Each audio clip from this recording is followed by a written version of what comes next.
जी के मंदिर जाएं, हम जब शिवालय में जाएं, हम जब भगवान देवाधिदेव महादेव के मंदिर में प्रवेश करें, तो हमें सबसे मूल, सबसे प्रबल अगर कुछ चाहिए तो हमारा विश्वास चाहिए।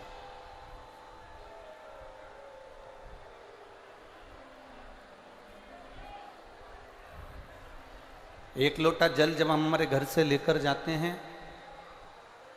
एक लोटा जल जब हम हमारे घर से लेकर मंदिर की ओर पहुंचते हैं, तब आपके मन में ये भरोसा रहना चाहिए, आपके मन में ये विश्वास रहना चाहिए कि मैं केवल जल लेकर शिव जी के मंदिर नहीं जा रही हूं,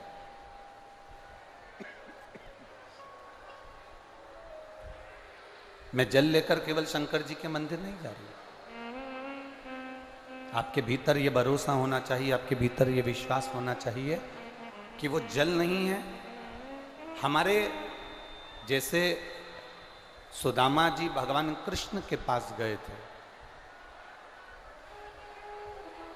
सुदामा जी भगवान कृष्ण के दरवाजे पर गए थे, तो सुदामा जी जब भगवान कृष्ण के दरवाजे पर गए थे तो केवल तंदूल लेकर गए थे, चावल लेकर, तंदूल। और तंदूल लेकर जब सुदामा जी भगवान कृष्ण के पास गए तो सुदामा जी ने देना, सुदामा जी ने भगवान कृष्ण से ये नहीं कहा कि मुझे इतना धन दे देना, सुदामा जी ने भगवान कृष्ण से ये नहीं कहा कि मुझे राज सत्ता या वैभव दे देना। सुदामा जी तो केवल तंदूल, चावल लेकर गए थे, और भगवान कृष्ण ने वो चावल ले लिए, और चावल जब खाए तब भगवान ने 3 लोक का राज्य सुदामा जी को दे दिया।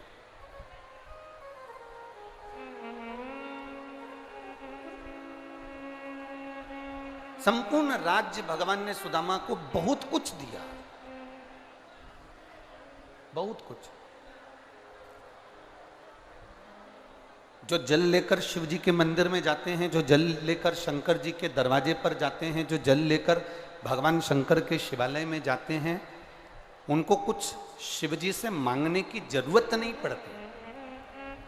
जैसे सुदामा चावल लेकर गए तो भगवान कृष्ण से मांगने की जरूरत नहीं पड़ी, और भगवान कृष्ण ने वो तंदुल मुंह में लेते ही सुदामा को बहुत कुछ दे दिया। उसी तरह जब जल लेकर आप शिव के दरवाजे पर जाएं तो कुछ मांगने की जरूरत नहीं पड़ती। जब आप जल देवाधिदेव महादेव को समर्पित करते हो तो महादेव खुद आपका भंडार भर देते हैं, स्वयं दे देते हैं। हम मंदिर क्यों जाते हैं, हम शिवालय क्यों जाते हैं, हम शिव कथा तक क्यों पहुंचते हैं, हम भगवान शंकर की कथा में क्यों पहुंच जाते हैं? देखो,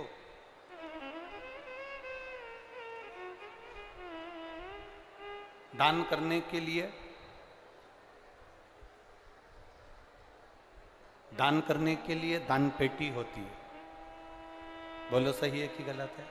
अरे बोलो, जम के बोलो जरा, सही है? दान करने के लिए दान पेटी होती है, कपड़ा रखने के लिए कपड़ा पेटी होती है, पत्र रखने के लिए पत्र पेटी होती है, धन रखने के लिए धन की पेटी होती है, तिजोरी होती है, अलमारी होती है। पर हमारा पाप रखने के लिए कोई पेटी बनी है क्या? नहीं बनी। धन रखने की पेटी होगी, वस्त्र रखने की पेटी होगी, कपड़ा रखने की पेटी होगी, दान रखने की पेटी होगी, पर पाप रखने की कोई पेटी नहीं होती। परशु महापुराण की कथा कहती है पाप रखने की एक पेटी है। जब हम कथा में पहुंचते हैं, जब हम सत्संग में पहुंचते हैं, जब हम कहीं मंदिर में पहुंचते हैं, तो हमारा जो पाप है वो मंदिर में ही, सत्संग में ही, भजन में ही, कथा में ही छूट जाता है। और हमारे भीतर पुण्य प्रकट होकर हम अपने घर की ओर चले जाते। पुण्य प्रकट हो। आप जहां बैठे हुए हो, आप आए हो भगवान की भक्ति को धारण करने के लिए, आप आए हो भगवान का भजन करने के लिए, यहां से क्या लेकर जा रहे हैं? कोई आपसे कहे कि कहाँ गई थी, तो आप कह सकते हो कि जी जैसे अपने छिंदवाड़ा में रोड के किनारे किनारे बहुत सारे ब्यूटी पार्लर बने हुए हैं, उस ब्यूटी पार्लर में,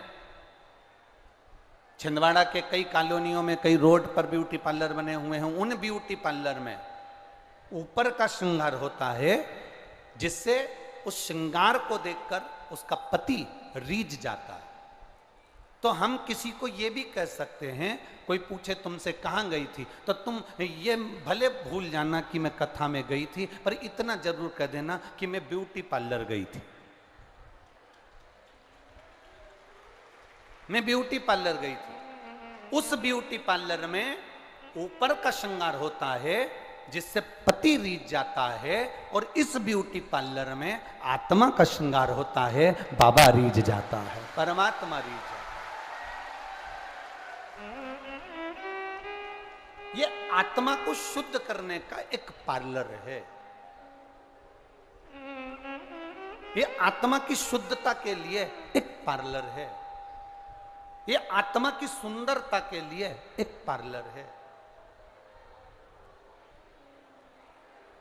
तो जैसे दान पेटी होती है, वस्त्र पेटी होती है, पत्र पेटी होती है, धन पेटी होती है, कथा, मंदिर, देवालय हमारे पाप को खींच लेते हैं और पुण्य हमें प्रदान कर देते हैं। ये हमारी भी एक पुण्य की, आनंद की पेटी है जिससे हमें पुण्य मिलता है और पाप जमा हो जाता है।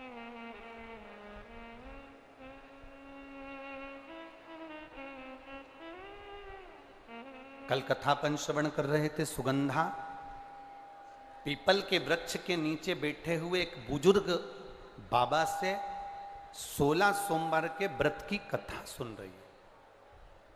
पिपलेश्वर महादेव से कथा सुन रही है। और कोई भी शिवालय, कोई भी देवालय साधारण नहीं होता। और छिंदवाड़ा की तो पवित्र भूमि ऐसी भूमि है जहां पर छोटे मोटे शिवालय नहीं, इस छिंदवाड़ा की भूमि पर हमको कोई कह रहा था कि गुरुजी, माननीय कमलनाथ जी ने छिंदवाड़ा के चारों तरफ कम से कम, अगर एक रोड से हम निकलें तो 55 किलोमीटर के छिंदवाड़ा के पूरे क्षेत्र को घूम सकते हैं, ऐसी रोड का निर्माण किया है। तो हम तो इतना कहेंगे कि जैसे छिंदवाड़ा की उस रोड पर आप घूमने के लिए जाओ तो चावल की एक बोरी छोटी सी लेकर जाना, और उस छिंदवाड़ा के चारों तरफ अगर घूमोगे और छिंदवाड़ा के अंदर घूमोगे और चारों तरफ घूमते हुए और अंदर घूमोगे तो आपको इतने शंकर के मंदिर मिल जाएंगे कि चावल की बोरी का एक एक चावल पूरा समाप्त हो जाएगा। इतने शिवालय छिंदवाड़ा के अंदर हैं और सब प्राचीन। मेहगांव में स्थित है 900 वर्ष पुराना अर्धनारीश्वर शिवलिंग, अर्धनारीश्वर मंदिर, फिर पतालेश्वर मंदिर, फिर बड़ा महादेव, फिर भूरा भगत, छोटा महादेव, जामई, दादा धुनी वाले मंदिर, अचल कुंड सहित अनेक प्रसिद्ध मंदिर छिंदवाड़ा की इस पवित्र भूमि पर आप जा सकते हो, दर्शन कर सकते हो। पवित्र भूमि। ये तो कुछ मंदिरों का नाम हमने स्मरण किया, परंतु बाकी के मंदिरों के भी नाम अपार। आप छिंदवाड़ा की पवित्र भूमि में घूमेंगे, आपको शिवालय शिवालय शिवालय शिवालय मिल जाएंगे। संपूर्ण जगह पर शंकर का दर्शन हो।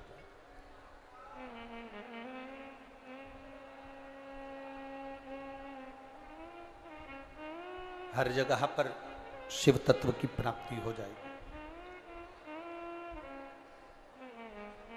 आपने शिव पुराण क्यों चालू किया?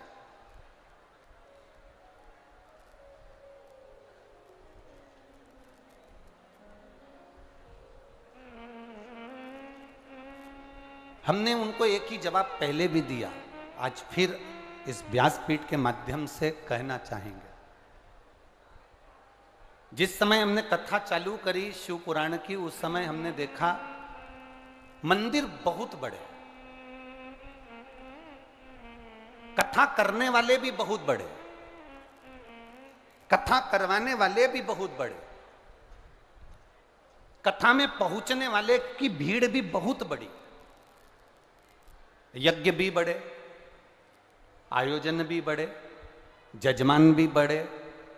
पर जिस समय शिव पुराण की कथा करना चालू करी, उस समय हमने देखा कि सब कुछ बड़ा, पर दिलों में भक्ति नहीं बढ़ पाई। तो ये शिव महापुराण की कथा ने लोगों के दिल में भक्ति देना चालू कर दिया, केवल भक्ति। ना इस कथा में कोई ढोंग है, ना इस कथा में कोई प्रपंच है, ना इस कथा में कोई दिखावा है। शिव महापुराण की कथा कहती है जैसे शंकर अड़भिज्ञ है, अड़भंग है, सहज है, सरल है, एक आनंद की राशि है। शिव एक आनंद की राशि, उसके सम्मुख में दिखावा नहीं है,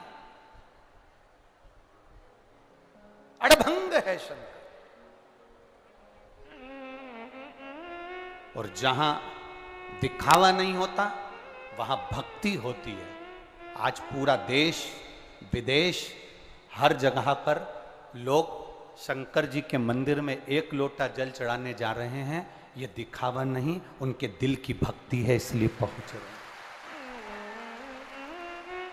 पहले आयोजन बड़े थे, पहले कथाएं बड़ी थी, कथाकार बड़े थे, मंदिर बड़े थे, कथा करवाने वाले बड़े थे, यजमान बड़े थे, सब कुछ बड़ा था, पर भक्ति नहीं बढ़ पाई थी।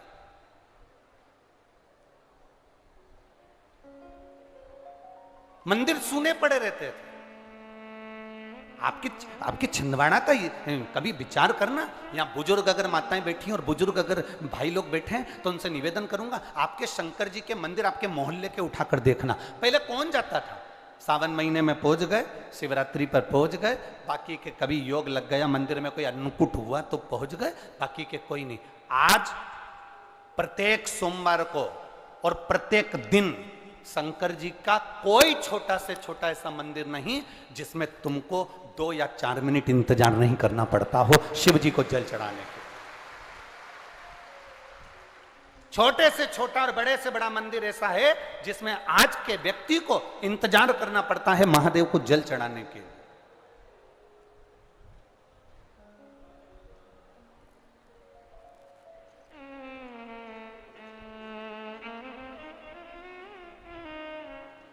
सब मंदिरों में सफाई करने वाले को ढूंढा जाता है, पर महादेव के मंदिर में सफाई करने वाले को भी नहीं ढूंढना पड़ता, वो खुद आता है और कर चले जाता है स्वयं।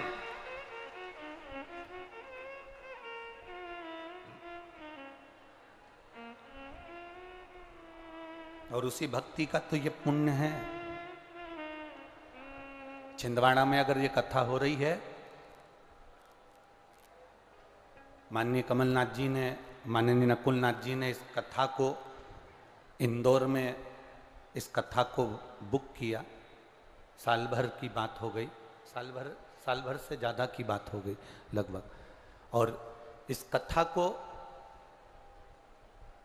इतनी सरलता से माननीय कमलनाथ जी लेने के लिए आए थे कि बस बैठकर चरणों में उन्होंने एक ही बात कही थी, गुरुजी हमारे छिंदवाड़ा में लोग अब शिव जी के मंदिर बहुत जाते हैं, हमारा केवल इतना सा निवेदन है, हमारे लिए तो नहीं, छिंदवाड़ा वालों के लिए आप ये कथा दो। एक सरल का भाव, एक सहजता का विषय। हमसे यहां पर भी पत्रकारों ने पूछा ये कथा राजनीति की है? हमने कहा कहीं तुमको राजनीति नजर आ जाए इस पूरे 5 दिन में तो हमको जरूर बताना कि राजनीति की कथा।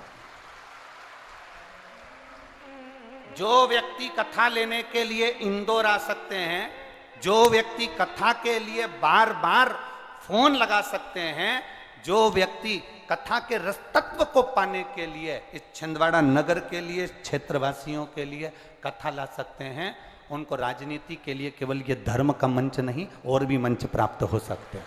उनको राजनीति से कथा तत्व की ओर है और ये कथा का सुख है। ये छिंदवाड़ा वाले आज लोग जो पत्र लिख रहे हैं, एक बहन ने पत्र, ये पत्र हम तो इतने पढ़े नहीं है, एक बहन ने पत्र लिखा, हमारे छिंदवाड़ा के इतिहास की पहली कथा है जिसमें लोग बरसते पानी में भी कीचड़ भी नहीं देख रहे और पड़े हुए हैं। ये पहली कथा है छिंदवाड़ा के इतिहास।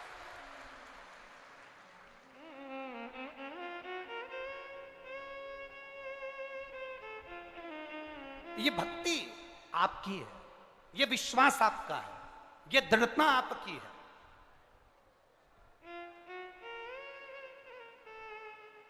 और आप अगर भरोसे के साथ अगर कथा सुन रहे हो ना जीजियों, और मेरे जितने जीजा बैठे हैं उनसे भी निवेदन करूंगा, जितनी विश्वास के साथ, जितनी भक्ति के साथ, जितने भरोसे के साथ आप शिव महापुराण की कथा सुन रहे हो, आपके भरोसे को, आपके विश्वास को एक बात याद रखना, संसार के लोगों पर भरोसा करोगे तो वो टूट सकता है, पर मेरे महादेव पर भरोसा करोगे तो टूटेगा नहीं। वो नहीं टूट सकता, वो अविरल है,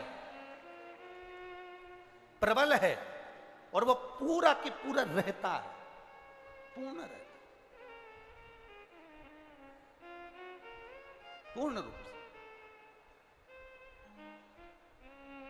कई लोग आपसे कहेंगे कि मंदिर मत जाओ, कई लोग आपसे कहेंगे कि सत्संग में मत जाओ, कई लोग आपसे कहेंगे कि क्या होता है शंकर जी को जल चढ़ाने से, कई लोग आपसे कहेंगे क्या होता है भगवान को बेलपत्र चढ़ाने से। तो ऐसे अगर कुछ लोग तुमको जिंदगी में मिल भी जाएं, बुरे लोग अगर बुरी संगति के मिल भी जाएं, तो तुम उस जगह पर इतना याद रखना कि बुरी संगति वालों के साथ हमें रमना नहीं है, उनके साथ रहना नहीं है, वो केवल उनके बीच में जाने के बाद वापस लौट कर आ जाना। कबड्डी किस किस ने खेली है? हाथ उठाओ जरा, जिनने कबड्डी खेली है, चलो रख लो। कबड्डी में क्या होता है, बीच में एक पाली होती है और इधर से एक लाइन बनी होती है और इधर से एक व्यक्ति उधर को जाता है। बोला जाता है कि नहीं जाता? इस वाले व्यक्ति का काम क्या है, उधर की पाली को छू के, अरे बोलो बोलो जम के बोलो जरा, वापस आ जाना, वहां रुक मत जाना, पकड़ाई में मत आ जाना।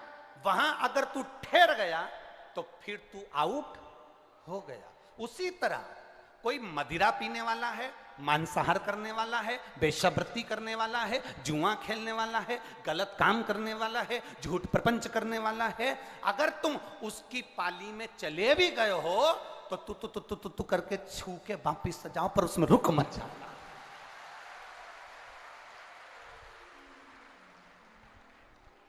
पाली को छू के वापिस आ जाना, पर उसमें रुकना नहीं।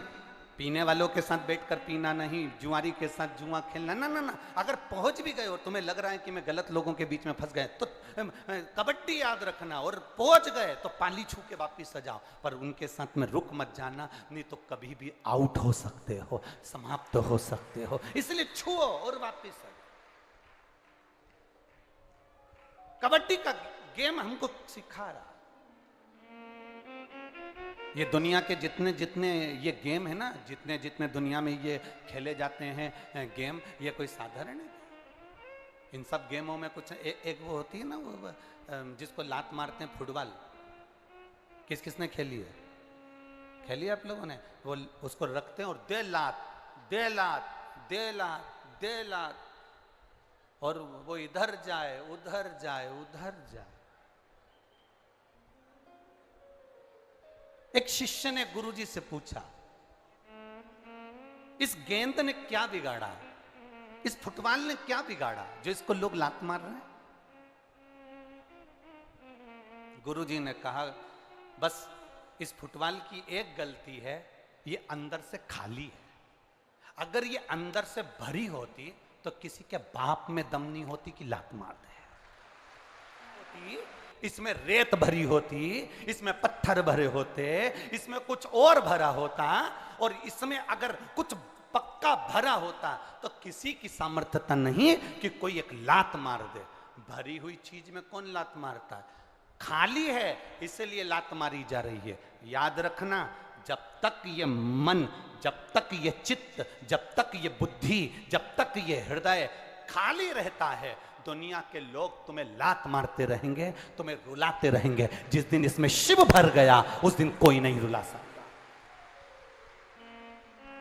जिस दिन इसमें शंकर बैठ गए, जिस दिन इसमें देवादिदेव महादेव विराजमान हो गए, जिस दिन इसमें राम नाम, कृष्ण नाम, शिव नाम अंदर भरा गया, जिस दिन इसमें शिव महापुराण की कथा इस खाली मन के अंदर भरा गई, फिर किसी की सामर्थ्यता नहीं कि कोई आपके मन से, कोई आपके दिल से खेल ले। जिसका दिल परमात्मा की भक्ति से भरा रहता है उस पे कोई लात नहीं मार सकता, क्योंकि वो भरा हुआ है, मन भरा हुआ है, चित्त भरा हुआ है, उसे कौन लात मारे? कौन लात मारे? मान लो अगर गलत संगति में पहुंच भी गए हो तो फिर पाली को छूकर वापिस आओ। यहां कथा के पंडाल के अंदर जगह बिल्कुल नहीं है, रत्ती भर भी, पर कई लोग आसपास में जितने खड़े हैं, कोई ट्रकों पे चढ़े हैं, कोई बसों पर चढ़े हैं, कोई फायर ब्रिगेड पर चढ़े हुए हैं, कोई बिल्डिंगों पे चढ़े हुए हैं, कोई पेड़ों पे चढ़े हुए हैं। तो हम तो कहेंगे चैनल वालों को भी कि इन लोगों का भी दर्शन आप अवश्य कराया करो जितना बन सके, क्योंकि ये लोग बहुत दूर दूर बैठे हैं और भाव से कथा का रस तत्व ग्रहण कर रहे हैं। भाव से ये कोई सहज है? तो विश्वास, दृढ़ता, भरोसा, श्रद्धा ये आपके भीतर है। कई लोग बाउंड्रियों पर खड़े हुए हैं, अर्थात तुम चिंता मत करना, तुम यहां तक आ गए हो, भले तुम्हें पंडाल में बैठने की जगह नहीं मिले, पर तुम पाली छूकर जा रहे हो, मतलब ये निश्चित है कि तुम्हारा कार्य सिद्ध है। तुम पहुंचे हो वहां, तुम पहुंचे, तुम वहां तक पहुंचे हो। बोल बम का नारा है, शिव तत्व की प्राप्ति हो। जाओ, हम मना नहीं करते कि आप किसी के साथ नहीं रहो, पर इतना जरूर रहो कि उसके अंदर हमें मिलना नहीं, उसमें हमें घुलना नहीं, हमें उससे दूर हटना। देवादिदेव महादेव, भगवान शंकर सुगंधा को रेणुका के साथ कथा श्रवण कर, ब्राह्मण के शरीर का कोढ़ का रोग समाप्त हो गया। पार्वती जी ने ब्राह्मण देवता से पूछ लिया कि तुम्हारे ये शरीर का रोग समाप्त कैसे हुआ? तो उन्होंने कह दिया कि मैंने 16 सोमवार का व्रत किया था, उस व्रत के प्रभाव से मेरा ये रोग समाप्त हुआ है। उस व्रत के प्रभाव से।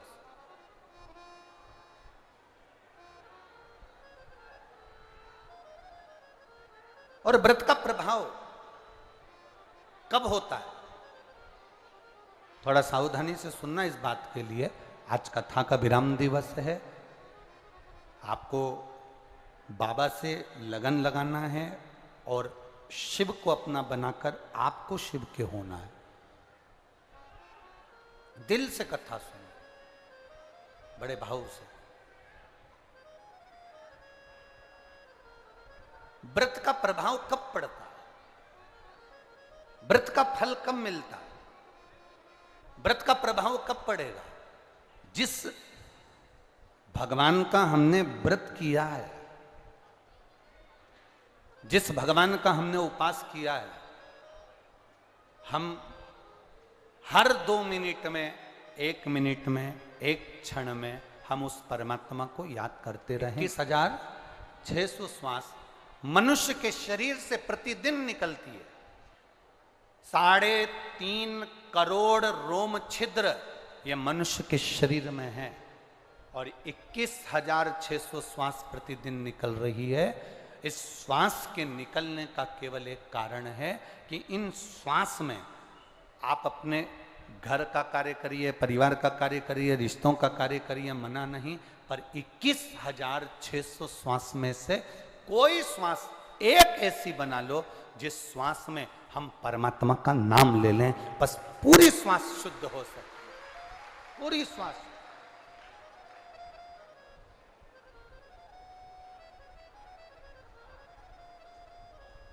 एक व्यक्ति ने प्रश्न किया था,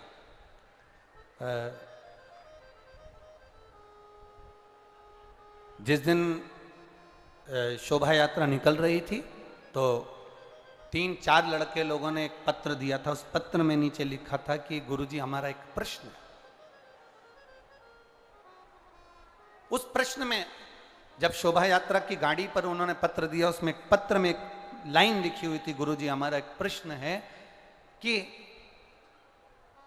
24 घंटे में हम, आप कहते हो कि 1 मिनट भी अगर भगवान का भजन कर लिया तो बहुत है, तो क्या 1 मिनट भजन करने पर 24 घंटे का पुण्य प्राप्त हो जाता है क्या? हम उनसे इतना सा कहना चाहेंगे, हमारे यहाँ का शास्त्रों का, वेदों का, हमारे शास्त्रों का विधान है, भंडारे में इतनी सारी नुक्ति बनती है, भंडारे में इतना सारी पूड़ी बनती है, भंडारे में इतनी सारी सब्जी बनती है, क्या वो पूरी की पूरी सब्जी उठकर, पूरी की पूरी पूड़ी उठकर, पूरी की पूरी नुक्ति उठकर क्या भगवान के सामने जाती है? जम के बोलो जरा, नहीं जाती। कितनी जाती है? एक थाली में लगकर थोड़ा थोड़ा थोड़ा जाता है, भोग लगता है, वापिस आता है, और जो बहुत सारा भोजन है उसमें उसको डाल दिया जाता है। उसी तरह 24 घंटे अगर आप भजन नहीं कर सकते, 1 मिनट अगर आपने भजन करा और उसमें आपने थोड़ा सा पुण्य कमा लिया, तो आपका वो पुण्य 24 घंटे के उस तबेले में डाल दिया जाता है, जिससे सब वो पुण्यमय हो जाए। कोई करता है क्या? अरे बोलो तो जम के, कौन करे? तो शास्त्रों ने किया 24 घंटे भगवान का भजन नहीं कर सकते तो कम से कम 12 घंटे करो। 12 घंटे अगर भगवान का भजन नहीं कर सकते तो कम से कम 6 घंटे भगवान का भजन जरूर करो। 6 घंटे नहीं कर सकते तो कम से कम तुम 3 घंटे भगवान का भजन, बोलो बोलो जम के बोलो, करो। 3 घंटा नहीं कर पाओ तो कम से कम 1.5 घंटा भगवान का भजन, बोलो जम के बोलो जरा, करो। 1.5 घंटा अगर भगवान का भजन नहीं कर पाओ तो आधा घंटा भगवान का भजन करो। आधा घंटा नहीं कर पाओ तो 15 मिनट करो। 15 मिनट नहीं कर सकते तो कम से कम 5 मिनट भगवान का भजन करो। 5 मिनट नहीं कर सकते तो कम से कम 2 मिनट भगवान का भजन करो। 2 मिनट नहीं कर सकते तो कम से कम 1 मिनट भगवान का भजन करो। और 1 मिनट भी अगर भजन नहीं कर सकते तो चुल्लू भर पानी में डूब मरो।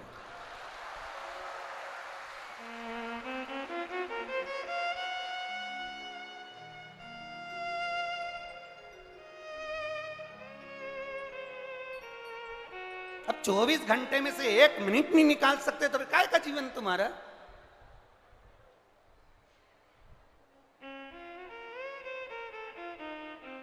बेकार जीवन।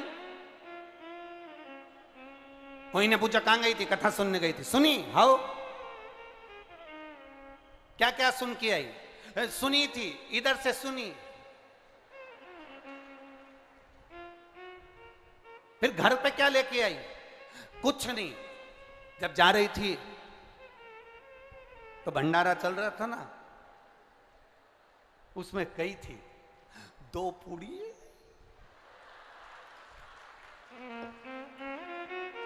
भगवान जाने माताएं वो झोली कैसी बनाती हैं, आज तक मैं नहीं सीख पाया।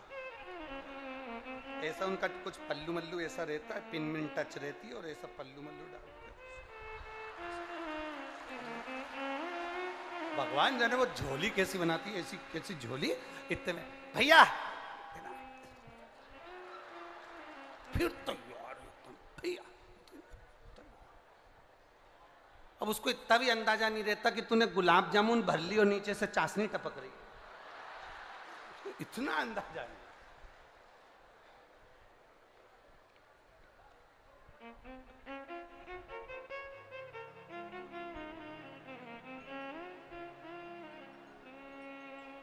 कमलनाथ जी को बहुत बहुत साधुवाद। आपको दुनिया में हम लोग कथा करते हैं, भंडारे चलते हैं, पर इतने तरह का पकवान पहला भंडारा है जहां पर रोज नया नया पकवान बना है भक्तों के लिए। बहुत बहुत साधुवाद। ये शिव तत्व है, इसी को कहे शंकर का तत्व। अब वो भर लिए उसमें, देव देव जरा देव, अब उसमें रख लिए भर के प्राया है। देखिए सोराइसिस की बीमारी एक ऐसी बीमारी होती है कि वो अंतिम समय तक नहीं जाती है, शरीर में से फुकड़ियाँ निकलती रहती है, शरीर में से फुकड़ियाँ निकलती हैं और खुजाल चलती रहती है और पूरा शरीर खाल निकलती रहती है। एक पत्र आया, देखिए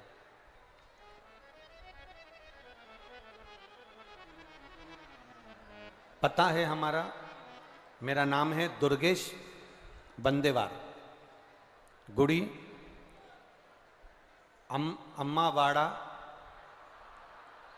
अम्मावाड़ा जिला छिंदवाड़ा, पति दिनेश बंदेवार।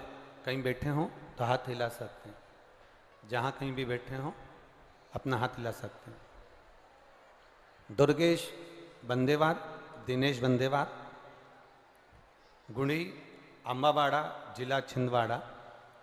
10 साल से सोराइसिस की बीमारी थी गुरुदेव, जिसका मैंने बहुत इलाज करवाया, पर मुझे आराम नहीं लगा।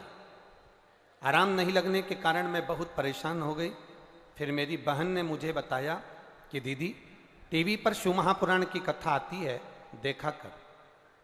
गुरुजी, मैंने शिव महापुराण की कथा देखना चालू किया।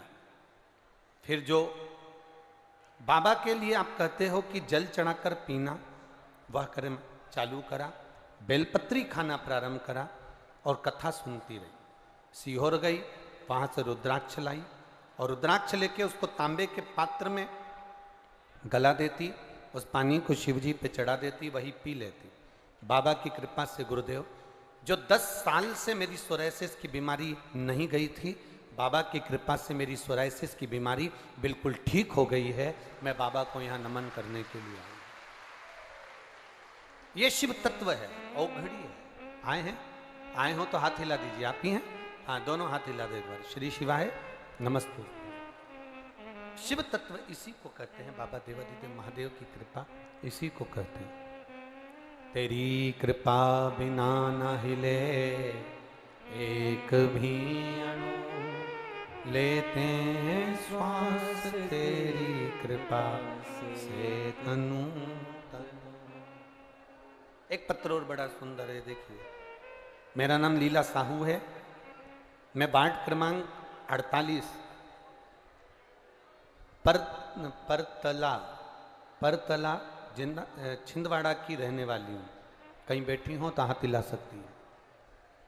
मेरा नाम लीला साहू है, मैं वार्ड नंबर 48 परतला छिंदवाड़ा की रहने वाली हूँ। मेरा मोबाइल नंबर ये है। मेरे पति हरिशंकर साहू को 6 नवंबर 2022 को ब्रेन में खून के थप्पे जम गए। खून निकलता रहा, अंदर की अंदर जमता रहा। गुरुदेव, उनकी याददाश्त चली गई। जब याददाश्त गई तब हमको मालूम पड़ा कि कुछ प्रॉब्लम हुई है, इनको कुछ याद नहीं रह रहा। उनको दिखाया डॉक्टर को, नागपुर ले गए। नागपुर के आयुष्मान हॉस्पिटल में उनको भर्ती किया, आईसीयू में उनको लेकर गए। हमने पूछा इनको हुआ क्या है। सारे चेकअप करने के बाद मालूम पड़ा कि उनके ब्रेन में खून निकलना प्रारंभ हुआ और वो खून जमना था, पर वो खून लगातार ब्रेन में फैलता रहा। डॉक्टर कह रहे थे समझ में नहीं आएगा, क्या हो सकता है, अंतिम सांस की हो रही है। इलाज चालू हुआ। शिव जी का पास में मंदिर था, उस पर भरोसा कर कर एक बेलपत्री लाकर उनको दे दी और उनके शरीर में शिव जी पर चढ़ा हुआ जल देना चालू करा। कुछ समय के बाद डॉक्टर ने खुद कह दिया कि जो ब्रेन में खून जम रहा था वो अपने आप निकलना प्रारंभ हो गया और आपका पति अब ठीक है। ये शिव की कृपा है, उदार। कहीं बैठी हो तो हाथ हिला सकते। ब्राह्मण देवता ने, पुजारी देवता ने, पंडित जी ने कहा मेरे शरीर का रोग देवादिदेव महादेव के व्रत रखने से पूर्ण हुआ। व्रत की पूर्णता क्या है? व्रत का फल क्या है? व्रत का सुख क्या है? व्रत का आनंद क्या है? हम जिनका व्रत कर रहे हैं उनका स्मरण हमारी चित्त वृत्ति में होना चाहिए। अगर हमारी चित्त वृत्ति में उसका स्मरण नहीं है तो वो ठीक नहीं। केवल फलाहार कर लेना, साबूदाने की खिचड़ी खा लेना, साबूदाने की खीर बनाकर खा लेना, या चिप्स तल कर खा लेना, या पापड़ तल कर खा लेना, या कुछ बनाकर खा लेना, इसको उपवास या इसको व्रत नहीं कहा। व्रत का मतलब क्या होता है? व्रत का मूल तत्व क्या है? व्रत का मतलब है कि जिसका आप उपवास कर रहे हो, जिस देवता का आप व्रत कर रहे हो, उसको हर 2 मिनट में, हर मिनट में, हर क्षण में उसको याद किया जाए।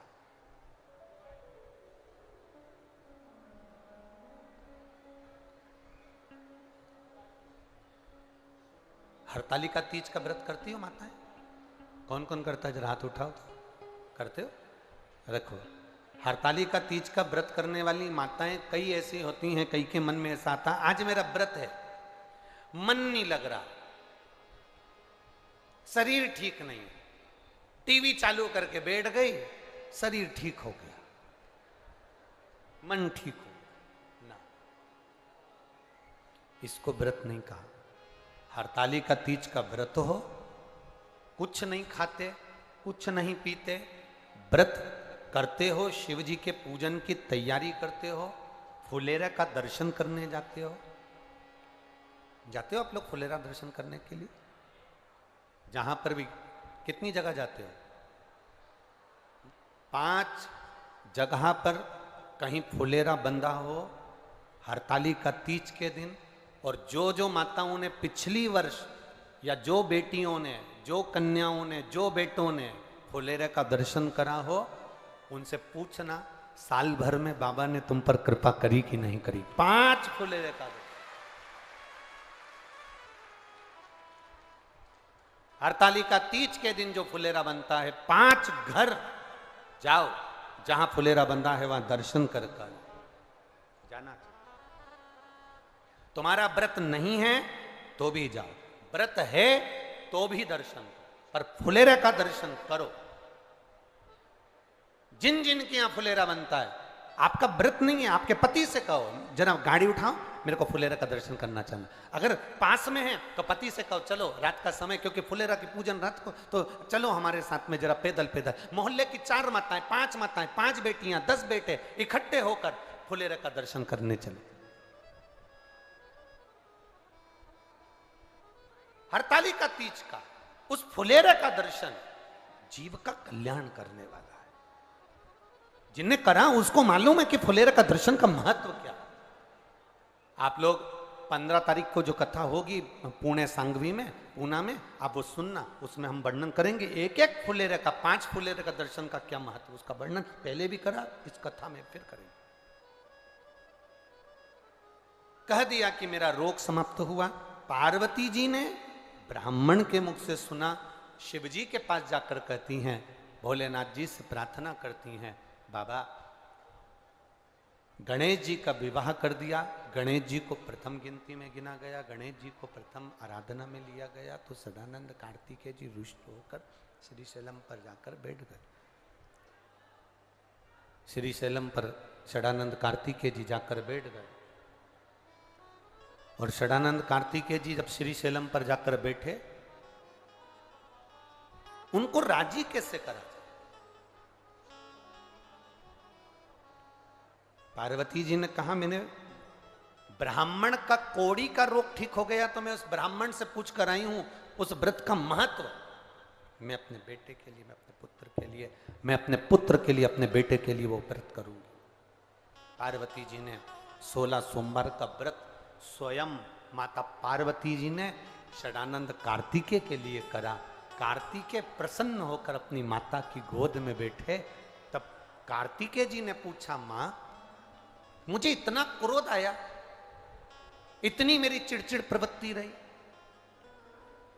इतनी तकलीफों में मैं घिरा रहा, तूने मुझे प्रसन्न कैसे करा? मां कहती है मैंने 16 सोमवार का व्रत किया था, उस व्रत का प्रबलता है। कार्तिकेय जी ने कहा मेरा एक मित्र है ब्राह्मण, बहुत साधारण सा है, उसके पास कुछ नहीं है, वो मित्र मुझसे रूठ कर चले गया है, कोई दूसरे गांव चला गया है, उसको मुझे बुलाना है, उसको मुझे मिलना है। षडानंद कार्तिकेय ने भी 16 सोमवार का व्रत किया, मित्र को प्राप्त कर, मित्र मिल भी गया, प्राप्त हो गया।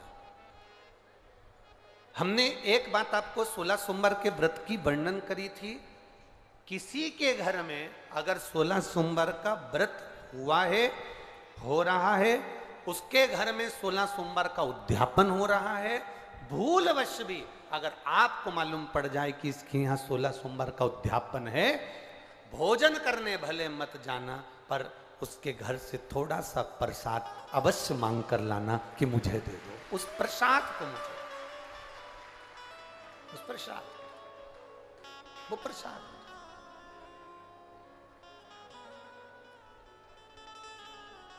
वो प्रसाद मुझे दिया जाए, थोड़ा सा दे दो, और केवल एक अंजलि में नहीं, भले वो इतना सा प्रसाद दे, पर अंजलि दोनों होना चाहिए। भैया थोड़ा सा इस प्रसाद का भाव दीजिए, थोड़ा सा सुख मिलेगा, इस प्रसाद का भाव दीजिए।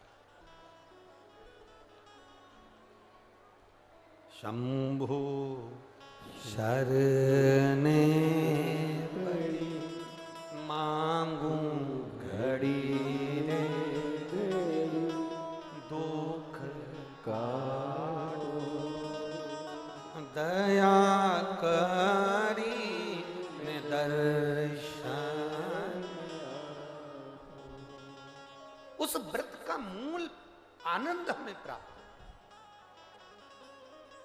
जितने बेटे बेटियां कंपटीशन एग्जाम की तैयारी कर रहे हैं, जितने बेटा बेटियां नौकरी की तैयारी कर रहे हैं, मैं उनसे कहूंगा आप मेहनत करो, खूब करो, दिल से करो, अच्छी करो, दम से करो, मेहनत में कमी मत आना।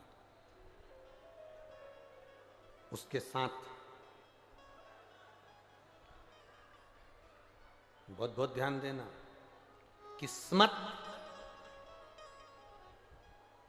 किस्मत मौका देती है, किस्मत जम के बोलो मौका देती है, और हमारी मेहनत चौका लगा देती है।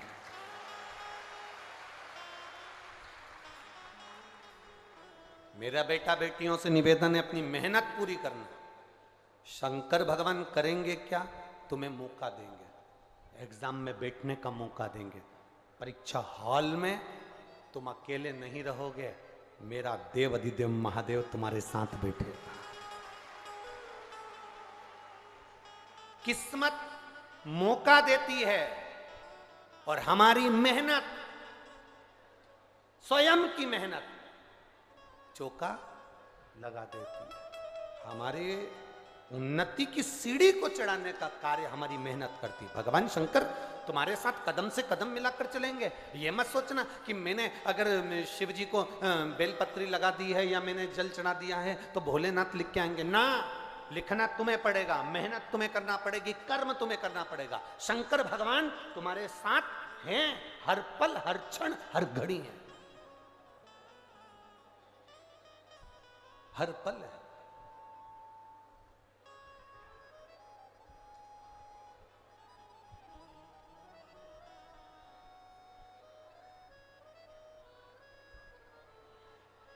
यहाँ पे कथा सुनने के लिए कोई टीचर लोग बैठे हैं क्या? टीचर अगर कहीं बैठे हो तो हाथ हिलाओ ना जरा, कितने टीचर बैठे हैं। हाँ हाथ हिलाओ जरा। हैं सब, चाहे प्राइवेट स्कूल के हो चाहे सरकारी के हो। टीचर तो है ना, ठीक है।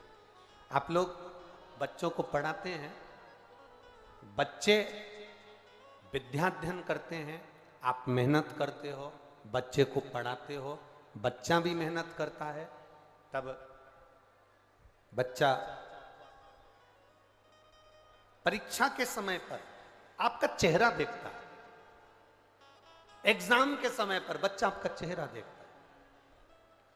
तो टीचर क्या कहते हैं, देख तो चिंता मत कर, मेहनत कर, अच्छी मेहनत कर, टेंशन मत ले, मेहनत अच्छी कर, पढ़ाई अच्छी कर, बाकी के सब परमात्मा पर छोड़ और तू अच्छी मेहनत कर कर जो लिखेगा लिख। तेरा हाथ चलना चाहिए, तेरी बुद्धि चलना चाहिए, तेरी कलम चलना चाहिए, बाकी का रिजल्ट फिर उसके हाथ में है, वो देगा। रिजल्ट उसके हाथ में। हम मेहनत करें ही नहीं और सोचें कि मिल जाए तो ना।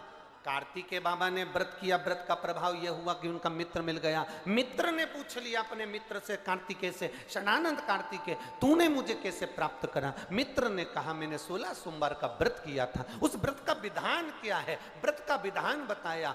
दिन में ये 16 सोमवार का जो व्रत है, प्रथम सोमवार को अब उठा रहे हैं, सावन के महीने से, बैसाख के महीने से, मार्गशीर्ष के महीने से, जिस महीने से पहले सोमवार से इसको उठाया जाए। सुबह स्नान पूजन अर्चना कर कर बड़े आनंद के समय, दोपहर का तीसरा पहर प्रदोष काल के समय पर शंकर भगवान की आराधना करी जाए, शिव जी का शिवलिंग का पूजन करा जाए। पार्थिव शिवलिंग का निर्माण कर कर पूजन कर लो, चाहे अपने घर में जो शिवलिंग है उसका पूजन कर लो। जिस प्रसाद को बनाओगे उसके 3 हिस्से, भगवान की आराधना पूजन अर्चना। एक हिस्सा भगवान को समर्पित कर, दूसरा हिस्सा सबको वितरण कर, तीसरे हिस्से का भाग स्वयं ले। शिव जी का चढ़ा हुआ प्रसाद पूरी रात्रि नहीं रखा रहता। खास तौर से 16 सोमवार के प्रसाद को रात भर कभी मत रखना।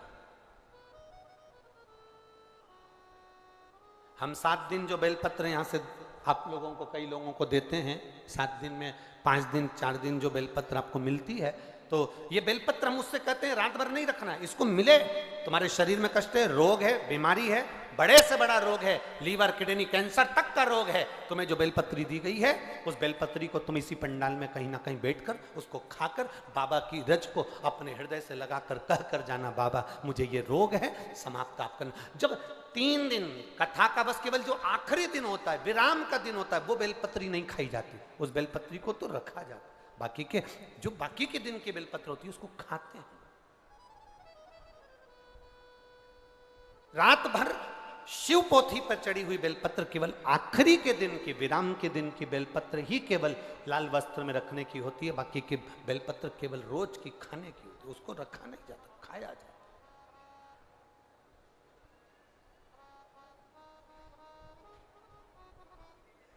उसको प्राप्त किया। जैसे अशोक सुंदरी पर चढ़ी हुई पीपल के वृक्ष की, पीपल के पत्ते की अग्रभाग अगर शिव जी की अशोक सुंदरी की ओर स्पर्श करा हुआ, कितना भी दमाओ, कितनी भी श्वास की बीमारी हो, फेफड़े कितने भी कमजोर हो गए, उस पीपल के पत्ते का अग्रभाग हमारे उस श्वास को ठीक करती, दमा को ठीक करती। अशोक सुंदरी था इसमें।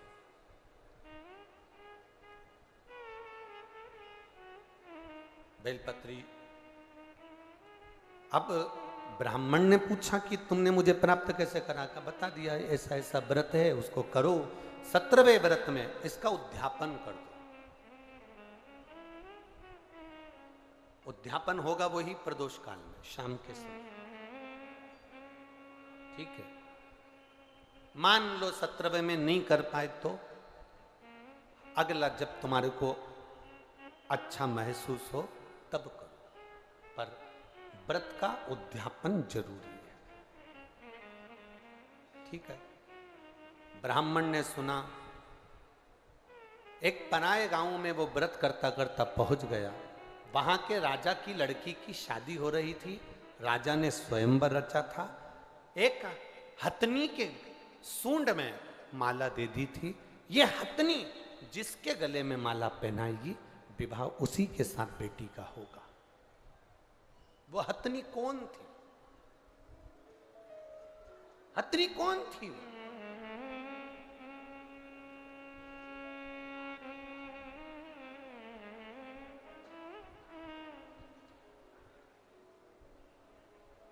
अगर नरसिंह पुराण को आप पढ़ेंगे तो नरसिंह पुराण में लिखा हुआ है, राजा के नगर में हथनी के सूंड में माला दी गई, ये माला जिसके गले में पहनाएगी उसी के साथ मेरी बेटी का विवाह होगा। वो हथनी कौन थी? ऐसे संकल्प पहले के राजा लेते थे। वो संकल्प क्यों लेते थे? जनक जी ने संकल्प लिया, जो इस धनुष को उठाएगा चढ़ाएगा उसी के साथ बेटी ब्याहूंगा। तो जनक जी को क्या पड़ी जो उन्होंने ये संकल्प लिया? संकल्प व्यक्ति कब लेता है? जब उसको कुछ अच्छा नजर आता। क्या जनक जी ने देखा था? जनक जी ने देखा था कि जनक जी की बेटी माता जानकी जी 4 साल की थी और जनक जी ने अपने गुप्तचरों से, अपने द्वारपालों से कहा था कि आज मैं धनुष का पूजन करने के लिए आऊंगा, धनुष का पूजन करने आऊंगा। धनुष के नीचे गाय का गोबर लाकर लीपा जाए और चौक पूरा जाए, पूजन करी जाए।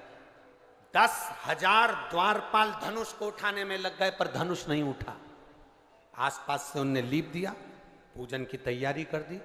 इतने में जानकी जी ने आकर देखा। 4 साल की जानकी जी आकर देखती हैं, पूछती हैं द्वारपालों से, काका जी आपने धनुष के नीचे तो लीपा ही नहीं, पिताजी कितने नाराज होंगे। आपने धनुष के नीचे नहीं लीपा, पिताजी नाराज होंगे। हमसे धनुष उठा नहीं। 4 साल की सीता जी ने कहा आपसे धनुष नहीं उठा, लाओ मैं लीप देती हूं। 4 साल की जानकी जी उल्टे हाथ से धनुष उठाई, हाथ में गोबर लेकर जानकी जी ने लीप दिया, धनुष को रख दिया। जनक जी पूजन करने के लिए आए। जनक जी पूजन करने के लिए आए और जनक जी ने पूजन करते समय देखा कि धनुष के नीचे का भाग पहली बार लिपा हुआ है। जनक जी ने पूछा यह भाग लिपा कैसे? ये किसने लीप दिया? तो द्वारपालों ने कहा ये सीता जी ने, जानकी जी ने लीपा। 4 साल की जानकी जी, 4 वर्ष की जानकी, और धनुष उठा लिया। हाँ, बुलाओ सीता जी को। जानकी जी को बुलाया गया और जानकी जी को बुलाकर पूछा गया, बोलो जानकी ये धनुष कैसे उड़ गया? सीता जी ने अपने उल्टे हाथ से धनुष उठाकर सीधे हाथ से लीप कर बता दिया। जैसे लीप कर बताया, जनक जी ने संकल्प ले लिया, मेरी बेटी का विवाह मैं उसके साथ करूंगा जो सीधे हाथ से धनुष उठाएगा, चढ़ाएगा, तोड़ देगा, बेटी उसी के साथ ब्याह दूंगा। जैसे जनक जी ने संकल्प लिया था, वैसे ही शिव महापुराण की कथा कर रही है। एक राजा ने संकल्प लिया कि हथनी जिसके गले में माला पहनाएगी बेटी का विवाह उसके साथ करूंगा। ये हथनी है कौन? नरसिंह पुराण कहती है ये कौन हथनी? कहा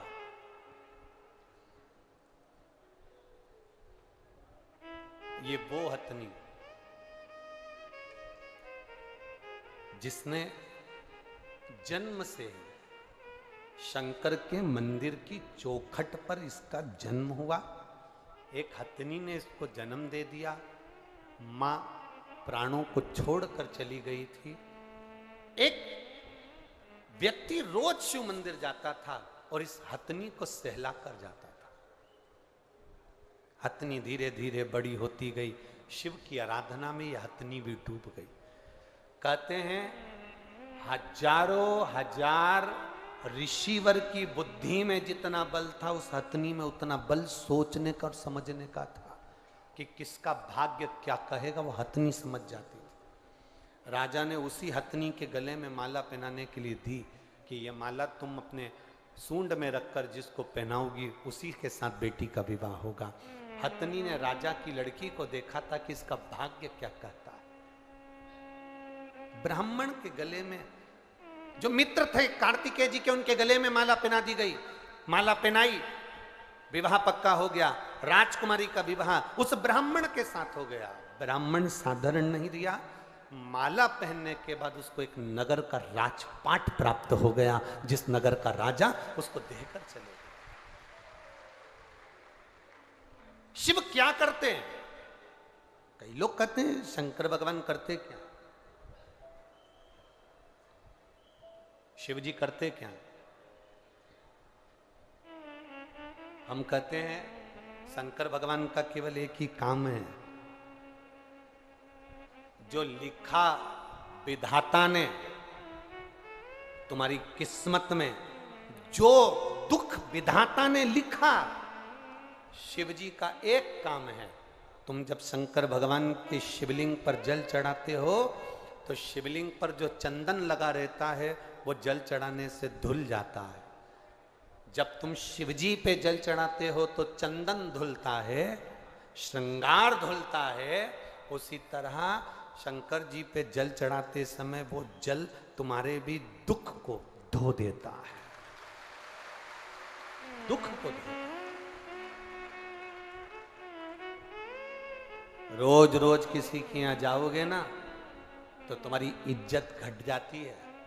घटती है कि बढ़ती है? बोलो बोलो, जम के बोलो जरा। घटती है। रोज रोज किसी के दरवाजे पर जाओगे तो इज्जत घटेगी, पर रोज रोज महादेव के दरवाजे पर जाओगे तो इज्जत बढ़ेगी।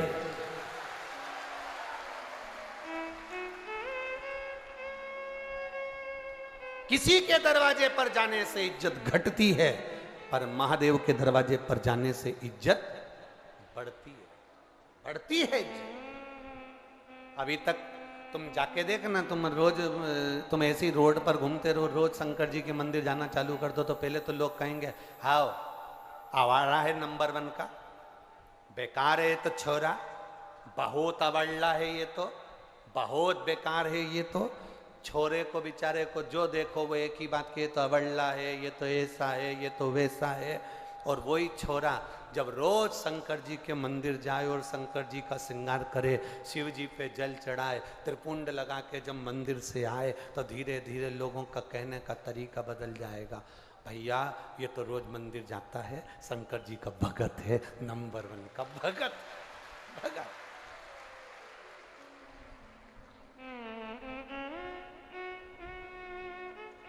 शिव की भक्ति इसके अंदर, शिव का गुणगान इसके अंदर। अब शादी हो गई, राजकुमारी आ गई। राजकुमारी ने पूछ लिया अपने पति से, मैं एक राजा की लड़की, तुम एक ब्राह्मण के बेटे, मैं कैसे मिल गई तुमको? कहा 16 सोमवार के व्रत के फल से मिली। व्रत का फल इतना होता है, एक बेटा मुझे चाहिए, पुत्र की कामना से उसने 16 सोमवार का व्रत करा, उसको एक पुत्र भी हो गया। पुत्र होने के बाद पुत्र धीरे धीरे बड़ा भी हो गया। बड़ा होने के बाद पुत्र ने एक दिन पूछ लिया, मां मैं राजघराने में जन्म ले लिया, ऐसा मैंने कौन सा पुण्य करा था? कभी आप भी विचार करना, चौराहे पर खड़े हुए भिखारी को देखना, किसी भिखारी को देखना, किसी बीमार व्यक्ति को देखना, किसी बहुत ज्यादा कष्टप्रद व्यक्ति को देखना, और उसको देखकर अपने आप को तुम जरूर देखना, और देखकर महादेव से प्रार्थना करना, बाबा तूने बड़ी कृपा करी, मुझे चौराहे का भिखारी नहीं बनाया, मुझे कुछ अच्छा बनाया। तूने बहुत अच्छी कृपा करी, अच्छे घर में मुझे जन्म दिया। तूने बहुत अच्छी कृपा करी जो मुझे इस भारत की भूमि पर जन्म दिया। तूने बहुत अच्छी कृपा करी जो तूने मुझे मध्य प्रदेश में जन्म दिया। तूने बहुत अच्छी कृपा करी जो तूने मुझे छिंदवाड़ा में जन्म दिया। तूने बहुत अच्छी कृपा करी जो मुझे पूरा शरीर दिया, पांव, हाथ, आंख, मुख सब दिया, सारे डिपार्टमेंट 2-2 दिए। पांव बोलते जाओ तो हाथ, नयन, श्रवण, तो जिह्वा। भगवान को भी मालूम था एक ही गजब कर जाएगी, पूरे छिंदवाड़ा में आग लगाया है। एक ही बहुत, जीवान 2 नहीं दिए, जीवान 1, और उसको भी नीचे से बांध दिया। जीवान को कभी दर्पण में कांच में देखना, नीचे से बंधी है 3 जगह से, और देखा ये बहुत ज्यादा बोलेगी तो इसके आसपास 32 सैनिक लगा दिए, 32 दांत, ज्यादा बोले तो काट दे। इन्होंने देखा सैनिक से भी काम नहीं चलेगा तो ये जिबान के लिए फाटक लगा दिए, होठ, ज्यादा बोले तो मुंह बंद रखो। पर ये जिबान इतनी एबली, पूरे मोहल्ले में कहीं का इतना एबला नहीं होगा जितनी जीवान एबली, इतनी एब। एक दिन इस जीवान ने दांतों से कहा, तुम मेरे 32 भाई हो, 32 भाई तुम मेरा ध्यान रखना। जीवान ने दांतों से कहा, 32 भाई मेरा ध्यान रखना, तुम मुझे काट मत देना। 32 भाइयों ने कहा, बेन तेरी सौगंध खाते हम तुझे नहीं काटेंगे, पर तू हमारा ध्यान रखना, किसी से आड़ी टेढ़ी मत के देना, नहीं तो 32 एक बार में निपट जाएगा, एक बार। हम ध्यान रखें पर तू भी हमारा ध्यान, बड़ी मुश्किल से।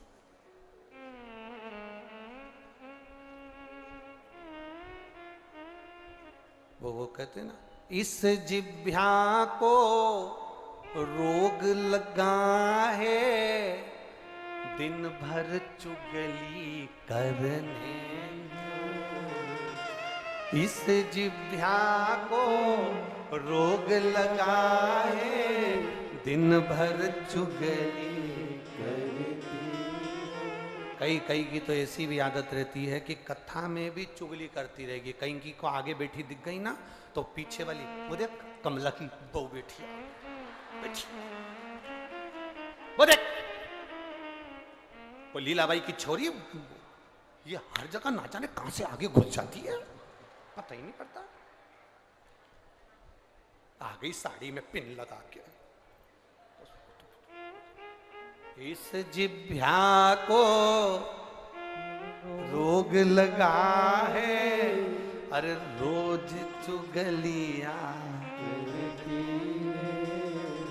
इन जिह्वा से शिव जी जप लो, सारे रोग मिट, सारे रोग की समाप्ति है, मिट जाए।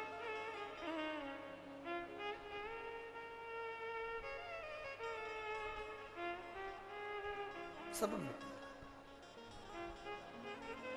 आप जितना भजन में चित्त लगाओगे उतनी आनंद की अनुभूति आपके भीतर होती चली जाएगी, उतना सुख अपनी जिंदगी में मिलता चले जाएगा।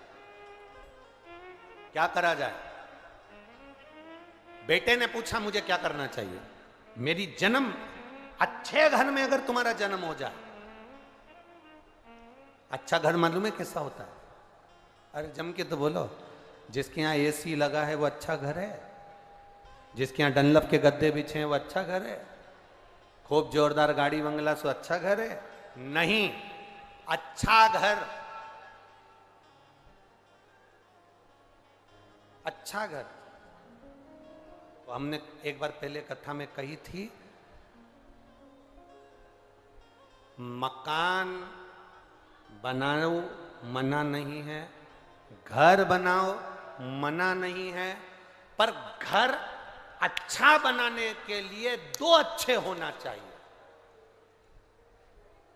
मकान अच्छा बनाने के लिए, घर अच्छा बनाने के लिए दो अच्छे होना चाहिए। पहले नंबर पर मिस्त्री, दूसरे नंबर पर स्त्री।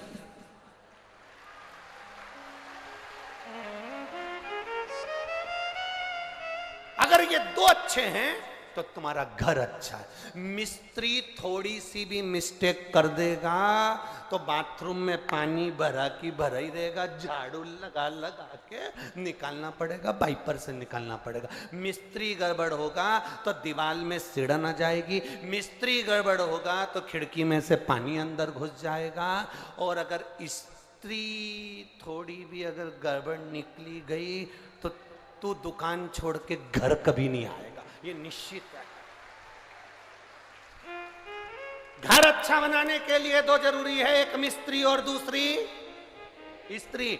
स्त्री अच्छी हो और मिस्त्री थोड़ा बहुत गड़बड़ भी होगा तो चल जाएगा, मकान अपना है। पर ये जगदम्बा अच्छी होना चाहिए, नहीं तो दिन भर चंद्र घंटा बनकर ये ठीक जरूर। नहीं तो रोज सवेरे से लेके शाम तक आरती गाते रहोगे। अम्बे तू है जगदम्बे काली, जय हो छिंदवाड़ा वाली, हम सब उतारे तेरी आरती। तेरे घर के बच्चों पे भीड़ पड़ गई। क्या अब मिस्त्री और स्त्री दोनों ठीक हो, घर अच्छा, परिवार अच्छा। अच्छे घर में अगर जन्म हो जाए, अच्छा घर से मतलब ये नहीं कि फ्रिज ने, कूलर ने, वॉशिंग मशीन ये नहीं, ये ने वो, कुछ नहीं।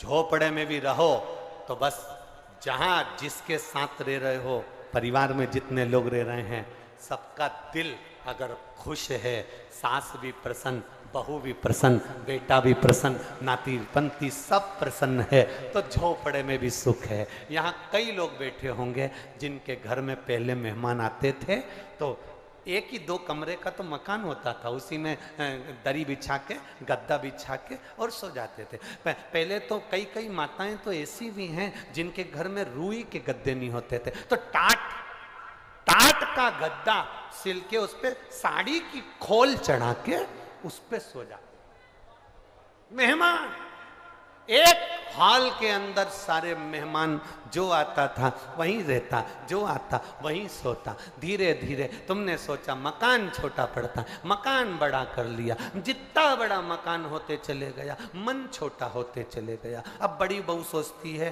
कि हमारे मेहमान हम झेल लेंगे, छोटी बहू अपने मेहमान, सास के मेहमान सास झेले। आज के ज़माने में मकान तो बड़ा हो गया, मेहमान अगर घर में आते हैं तो बड़ी बहू अपना कमरा छोड़ के नहीं आती, छोटी अपना कमरा छोड़ के नहीं आती, बेचारी सास धीरे धीरे जाके 2 गिलास पानी लाकर पिला देती है, मेहमान को वो झेल ले।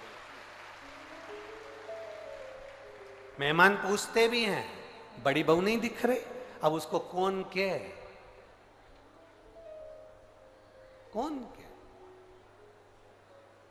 कभी कभी तो पूरी पुराण की लीला भी पलट जाती है, हमने देखा है कई बार।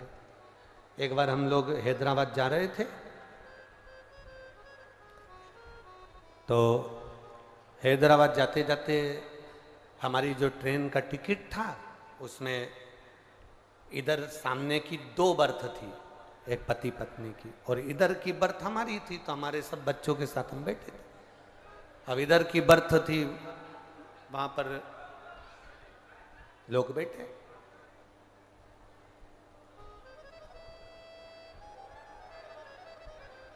थोड़ी देर बाद वहां पर एक नागपुर से कुछ लड़के चढ़ गए, और लड़के चढ़े, और लड़के ने चढ़ते से देखा कि महाराज तो धोती पहन के बैठे हैं, तो उन्होंने पूछा आप कथा करते हो? हमने कहा आप कथा करते हो? बहुत पहले की बात है, 15-20 साल के। आप कथा करते हो? हाँ। लड़कियां भी थी उन लड़कों के साथ, नागपुर के बच्चे थे, थोड़ा उन्होंने कहा ठिठोली कर ले महाराज जी से। फिर कहा आप कथा करते हो? हमने कहा नहीं, कथा करने वाले के 2 सींग होते हैं। इतने में लड़कियां हंसकर कही महाराज जी आपको बुरा लग गया। हमने कहा हमको बुरा नहीं लगा, हमारा एक क्वेश्चन है, आप उसको सॉल्व कर सकते हैं? हमने कहा क्या क्वेश्चन है बताओ। तो उन्होंने कहा हमारा क्वेश्चन ये है कि भगवान ने हाथ दिए, पाँव दिए, सब दिया, पर भगवान ने जो ये कान दिए भगवान ने, तो सुनाई तो ये 2 छेदों से देता है, फिर भगवान ने ये क्यों बनाया? जब सुनाई तो छेदों से देता है, अपन कोई शोर होता है तो ऐसे कानों में उंगली डाल लेते हैं, शोर बंद हो जाता है, फिर भगवान ने ये क्यों बनाया? हमने कहा इतना सा प्रश्न तुम्हारे प्रोफेसर से पूछ लेते जिस कॉलेज में पढ़ते। नहीं आप बताओ भगवान ने ये क्यों बनाया? हमने कहा देख बेटा, भगवान का नाम चतुर नारायण है, उसको मालूम है जब तेरा बुढ़ापा आएगा तो चश्मे का स्टैंड कहां से लाएगा, उसको मालूम है। अब रोज रोज बुढ़ापे में तू चश्मा बांधेगा और छोड़ेगा तो नहीं, इसलिए भगवान ने ये चश्मा रखने के लिए स्टैंड दिया, यहाँ रख ले। उसने कहा महाराज जी हर हर महादेव। हमने कहा जय श्री शिवाय। कभी कभी लीला पलट जाती, कभी कभी चित्र विचित्र हो जाता।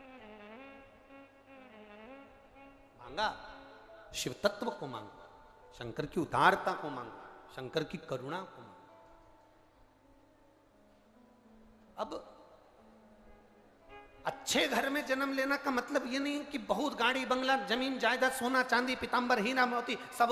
अच्छे घर में जन्म लेने से मतलब है घर में जितने सदस्य रह रहे हैं वो एक दूसरे का आदर करें, सम्मान करें और सब मिलकर कभी कभी एक साथ बैठकर भगवान का भजन करें, तो समझ लो वो अच्छा घर है। अपनी माता से पूछा, माँ इतने अच्छे घर में मेरा जन्म हुआ, मैंने करा क्या था? अगर अच्छा हाथ मिल जाए, नेत्र अच्छे हैं, शरीर अच्छा है, कोई बीमारी तुमको नहीं है, तुम अपने आराम से 2 रोटी कमा रहे हो और खा रहे हो, तो दुनिया के सबसे सुखी व्यक्ति तुम हो, दुनिया के सबसे प्रसन्न जीव आप हो, आनंदित जीव आप। भगवान को धन्यवाद दिया करो, मैं अच्छे घर में जन्मा, मेरे को अच्छा सुख दिया।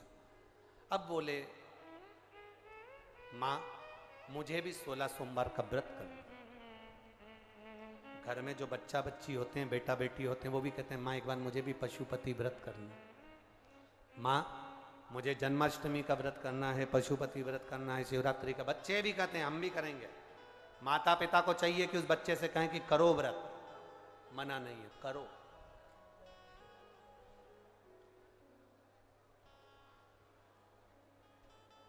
करो व्रत, व्रत करने में मना नहीं। बेटे ने व्रत करना प्रारंभ करा, नियम बना लिया व्रत का नियम।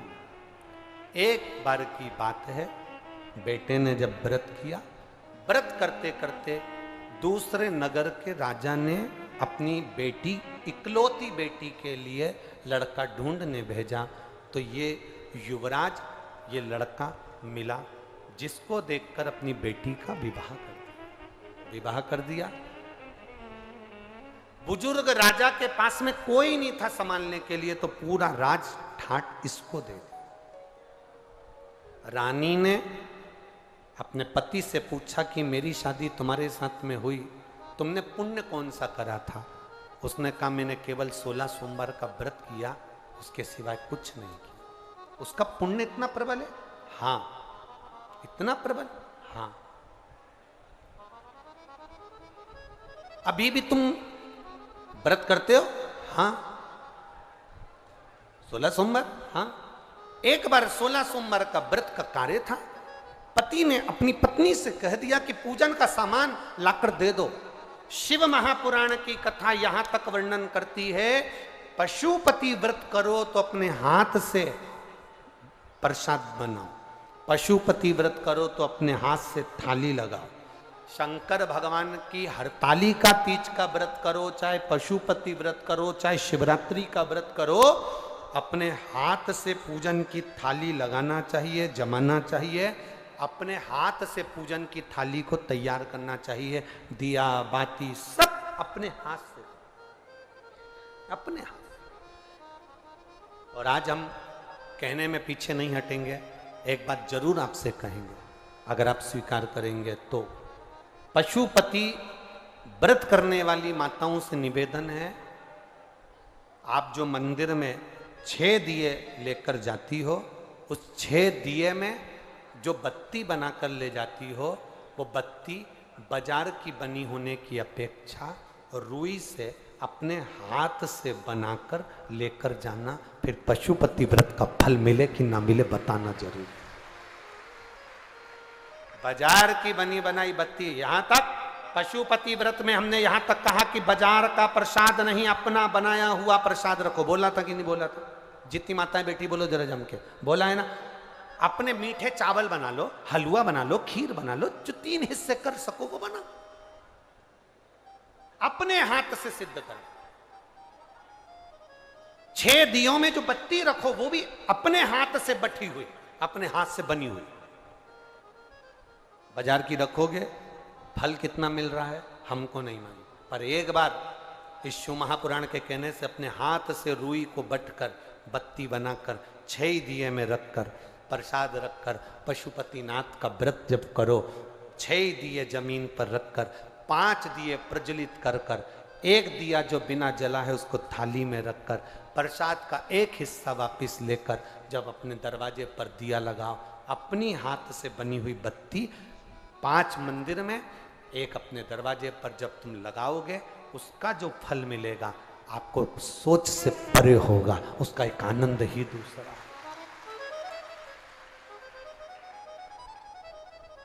रेडीमेड जमाना हो गया, चंदन भी रेडीमेड, बाती रेडीमेड, सब सामान रेडीमेड। 2 चीजें तो अपनी करो खुद की। क्या क्या? एक पशुपति नाथ का प्रसाद और एक पशुपति नाथ के मन पूजन में लगने वाली बाती, ये तो अपनी करो। 2 चीजें अपनी हो, एक प्रसाद। स्कंद पुराण का ये प्रसंग आपने पहले भी सुना होगा। एक बुढ़िया के घर में बच्चे नहीं हुए, एक बुढ़िया के घर में उसके बेटे के यहां संतान नहीं हुई, पोते का मुंह नहीं देखा उसने, दुखी रहती थी, सबको गाली देती थी, सारे देवताओं को गाली देती थी, संतों को गाली देती थी, सबको गाली। कोई संत उसके यहां मांगने चले जाए तो वो मारने दौड़ती थी। बुढ़िया एक दिन पोछा लगा रही थी, एक संत उसके यहां मांगने के लिए आ गए। बुढ़िया ने पोछा लगाते लगाते वो पोछा ही उठा के संत को फेंक के मार दिया। ले, ये रख ले। पोछा लगाने का पोछा फेंक कर मारा। उस पोछे को संत ने उठाया, धोया, धुलवाया, धुलवा कर उस पोछे को धुलवाने के बाद उसकी जो चिंदी थी उसको मट कर दिया लगा दिया। आज मालूम नहीं था संत को कि शिवरात्रि है, मालूम नहीं पड़ पाया, उसने बस दिया लगा दिया। भगवान के आगे नहीं, बस प्रकाश करने के लिए उसने दिया लगाया था। जिस झोपड़े में रहता था वहां शिवलिंग था, वहीं पर दिया लगाकर बैठ गया। इतने में बाबा देव अधिदेव महादेव ने कहा, सुनो संत देव, जिस स्त्री ने तुमको ये पोता दिया, हमारे यहां पोछने वाले को पोता कहते हैं, जिस स्त्री ने ये पोछा ये पोता दिया, उसका दिया कपड़ा मेरे सामने प्रकाश करा है, इसलिए मैं उसके घर में पोता देता हूं। ये पोते का प्रमाण, मैं पोता दे रहा हूं उसके घर। एक पोछे का कपड़ा भी हमको फल दे जाता है। अपने हाथ से आप लोगों ने पशुपति व्रत करे हो और आपको लगता है कि मैंने व्रत करे थे, मेरा काम नहीं हुआ, एक बार अपने हाथ से बाती को मट कर भगवान के सामने 5 पशुपति व्रत कर कर देखिए। रानी से कहा कि मेरा पूजन का सामान भेज देना, अपने हाथ से हरताली का तीज की पूजन की तैयारी करो, अपने हाथ से फुलेरे का स्मरण करो, अपने हाथ से पूजन का साहित्य तैयार करो, अपने हाथ। अब